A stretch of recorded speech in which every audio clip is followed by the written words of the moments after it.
Hello students, मैं रामराज मीना, सहायक आचार्य, राजकीय महाविद्यालय सरमुथरा, धौलपुर। आज की ऑनलाइन क्लास में आपका स्वागत है। बीए पार्ट सेकेंड ईयर मानव भूगोल जो सेकंड पेपर है, उसमें आज हम ग्रिफिथ टेलर के अनुसार मानव प्रजातियों के वर्गीकरण के बारे में चर्चा करेंगे। पिछले हमने वीडियो में मानव प्रजातियों की डेफिनेशन एवं उनके प्रकार और वर्गीकरण के बारे में चर्चा की थी, और आज हमारा जो चर्चा का विषय है वो है ग्रिफिथ टेलर, जो आपको पता है छात्रों ऑस्ट्रेलिया के निवासी थे।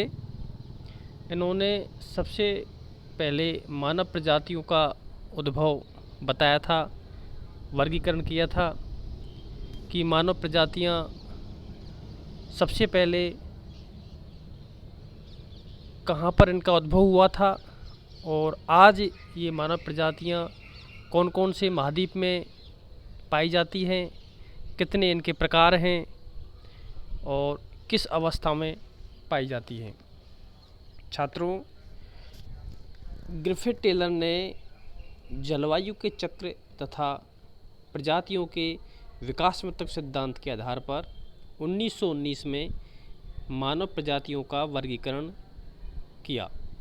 यानी सबसे पहले ग्रिफिथ टेलर ने 1919 में मानव प्रजातियों को क्या किया था, वर्गीकरण किया था।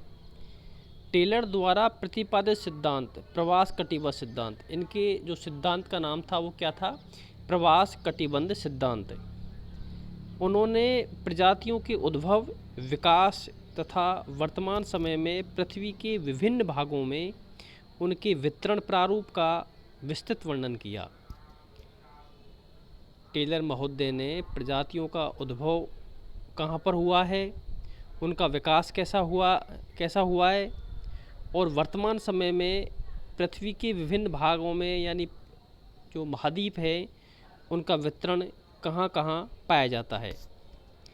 टेलर ने अपने इस सिद्धांत में यह प्रतिपादित किया है कि संसार में समस्त मानव प्रजातियों की उत्पत्ति मध्य एशिया से हुई है। टेलर का जो सिद्धांत था प्रवास कटिबंध सिद्धांत, उसमें इन्होंने यह प्रतिपादित किया कि समस्त जो मानव प्रजातियां हैं उनका उद्भव है यानी उनकी उत्पत्ति है वो कहाँ से हुई है, मध्य एशिया से। किर्गिस्तान, उज्बेकिस्तान, ये जो क्षेत्र है मध्य एशिया का, तुर्की, ईरान, अफ़गानिस्तान, उज्बेकिस्तान, ये सारा जो मध्य एशिया का क्षेत्र है, यहाँ से मानव प्रजातियों की क्या बताइए, उत्पत्ति बताइए। तथा जलवायु परिवर्तन के कारण मध्य एशिया से विकसित मानव प्रजातियां बाहर की ओर स्थानांतरण करती गई। टेलर महोदय ने सबसे पहले मानव प्रजातियों का उद्भव मध्य एशिया में बताया है, लेकिन जैसे जैसे क्लाइमेट चेंज हुआ, जलवायु का परिवर्तन हुआ, तो मध्य एशिया से ये प्रजातियां कहाँ पर गई, बाहर की ओर स्थानांतरण कर गई। ठीक है, जैसे जैसे दूसरी जनजातियां या दूसरी प्रजातियां आई, तो जहाँ से जिनकी उत्पत्ति हुई थी मध्य एशिया में उनको खदेड़ दिया, और वो जनजाति जो सबसे पहले जिनका उद्भव हुआ था वो महाद्वीप के उपांत क्षेत्र में स्थानांतरण करती गई।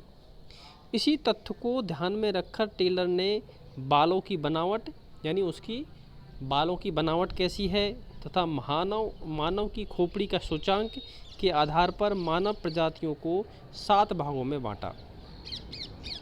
टेलर ने बालों की बनावट के आधार पर और खोपड़ी के सूचांक के आधार पर मानव प्रजातियों को कितने भागों में बांटा, 7 भागों में, जिसमें नंबर 1 है Negrito, number 2 Negro, number 3 Australoid, number 4 भूमध्य सागरीय, नंबर 5 नॉर्डिक, नंबर 6 अल्पाइन और नंबर 7 मंगोलियन।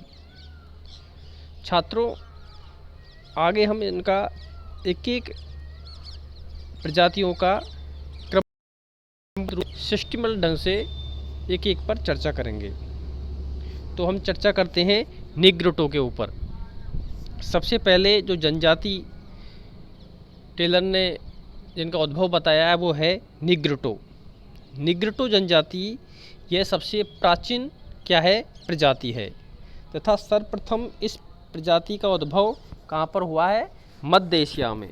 मध्य एशिया में निग्रोटो प्रजाति का उद्भव हुआ है, लेकिन अन्य प्रजातियों के उद्भव तथा विकास के कारण निग्रोटो यहाँ से स्थानांतरण कर गए तथा महाद्वीपों के किनारे रहने लगे। यानी सबसे पहले मध्य एशिया के अंतर्गत निग्रोटो प्रजाति की उत्पत्ति हुई है, उद्भव हुआ है, लेकिन यह जैसे जैसे इनका विकास होता चला गया तो निग्रोटो स्थानांतरण करके कहाँ गए, महाद्वीपों के किनारे वाले भागों पे रहने लगे।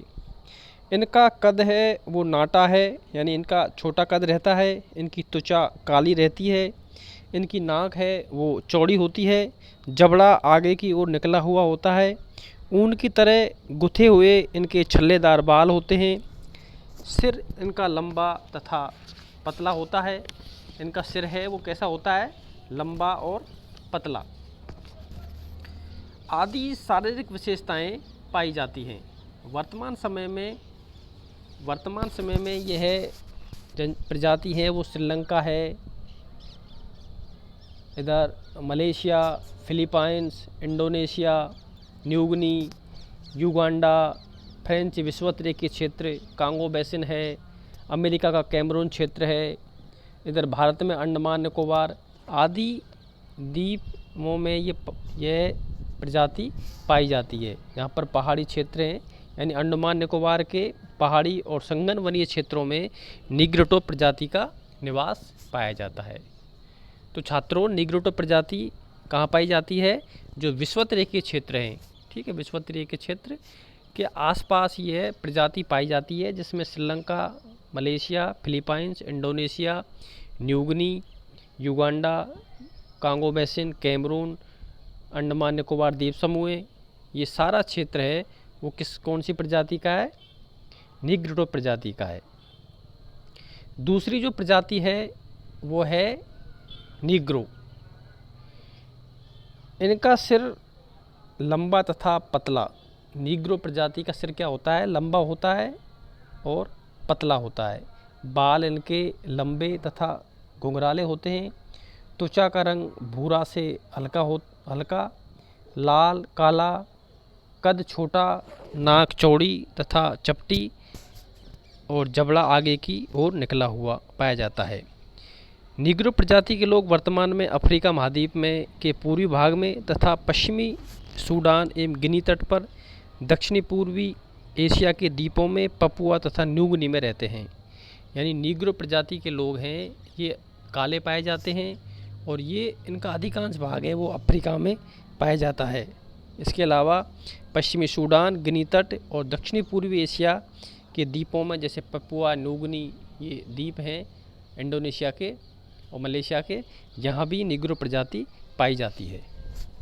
छात्रों, अगली तीसरी जो प्रजाति टेलर ने बताई है, जिनका वर्गीकरण किया है, वो है ऑस्ट्रेलाइड। ऑस्ट्रेलाइड प्रजाति की हम बात करें तो इनकी सिर की आकृति लंबी तथा पतली होती है। इनका कद छोटा होता है, नाक मध्यम चौड़ी, सिर लंबा, गहरे काले रंग से लेकर कत्थई हल्का पीला त्वचा का रंग होता है। बाल घुंघराले होते हैं। जबड़ा आगे की ओर निकला हुआ होता है इनका। आदि शारीरिक विशेषताएं पाई जाती है। ऑस्ट्रेलिया प्रजाति के लोगों का वितरण वर्तमान समय में मध्य और दक्षिणी भारत, यानी ऑस्ट्रेलिया प्रजाति है वो वर्तमान समय में मध्य भारत और दक्षिणी भारत के अंदर पाई जाती है। ऑस्ट्रेलिया के अंदर पाई जाती है, दक्षिणी अमेरिका के देश ब्राज़ील के अंदर पाई जाती है, मध्य अफ्रीका तथा एशिया के दक्षिणी पूर्वी भाग में ऑस्ट्रेलाइड प्रजाति पाई जाती है। अगली प्रजाति है भूमध्य सागरीय। भूमध्य सागरीय प्रजाति के बारे में टेलर ने बताया कि इनका सिर लंबा होता है, बाल इनके घुंघराले होते हैं, नाक पतली एवं अंडाकार होती है, जबड़ा थोड़ा आगे की ओर निकला हुआ, त्वचा का रंग कासे के समान जैतूनी पाया जाता है। शरीर का कद मध्यम आकार का होता है। ये लोग अधिकतर भूमध्य सागर के तटवर्ती भागों में पाए जाते हैं। यानी भूमध्य सागरीय प्रजाति है वो भूमध्य सागर के तटवर्ती क्षेत्र है, जिसमें है फ्रांस है, इटली है, टर्की है, यूनान है। ये सारा क्षेत्र क्या है, भूमध्य सागर के आसपास का क्षेत्र है और यहीं पर यह प्रजाति पाई जाती है। इसी कारण इन्हें भूमध्य सागरीय प्रजाति कहते हैं। इनका निवास क्षेत्र यूरोप का दक्षिणी भाग, यानी यूरोप महाद्वीप है उसके दक्षिणी भाग में, और उत्तरी अफ्रीका, और कहाँ पर पाई जाती है, उत्तरी अफ्रीका के क्षेत्र, उत्तरी अमेरिका और ऑस्ट्रेलिया में भूमध्य सागरीय प्रजाति पाई जाती है।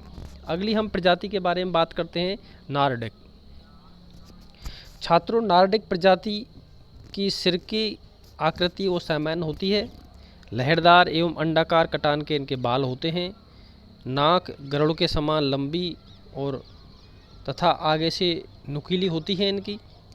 आगे से चेहरा इनका चपटा होता है। त्वचा का रंग इनका गोरा, भूरा, गुलाबी होता है। कद इनका लंबा होता है और शरीर सुसंगठित पाया जाता है। नॉर्डिक प्रजाति के लोग यूरोप के उत्तरी पश्चिम भाग में निवास करते हैं। कुछ लोग प्रवास करके उत्तरी तथा दक्षिण अमेरिका तथा एशिया में भी चले गए हैं। अफ्रीका महाद्वीप में इस प्रजाति का अभी अभाव पाया जाता है। यह नॉर्डिक प्रजाति है वो अफ्रीका महाद्वीप में बिल्कुल नहीं पाई जाती।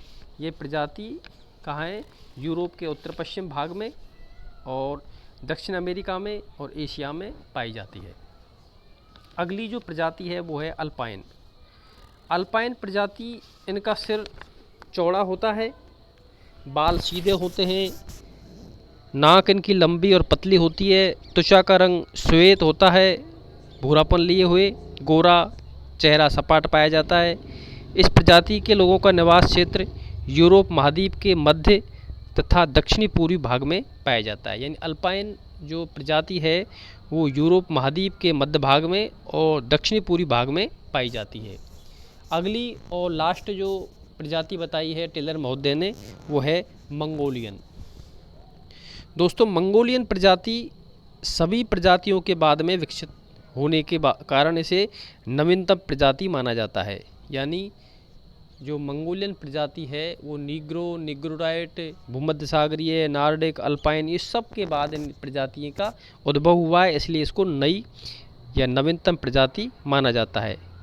इनके सिर के आकार गोल, बाल सीधे, नाक पतली, चेहरा सपाट, रंग कुछ पीलापन लिए हुए गोरा और कद इनका मध्यम पाया जाता है। वर्तमान में इस प्रजाति का वितरण एशिया के पूर्वी भाग में यानी चीन में, जापान में, कोरिया में और एशिया के दक्षिणी पूर्वी भागों में पाया जाता है और यह आधुनिकतम और नवीनतम प्रजाति है। धन्यवाद छात्रों।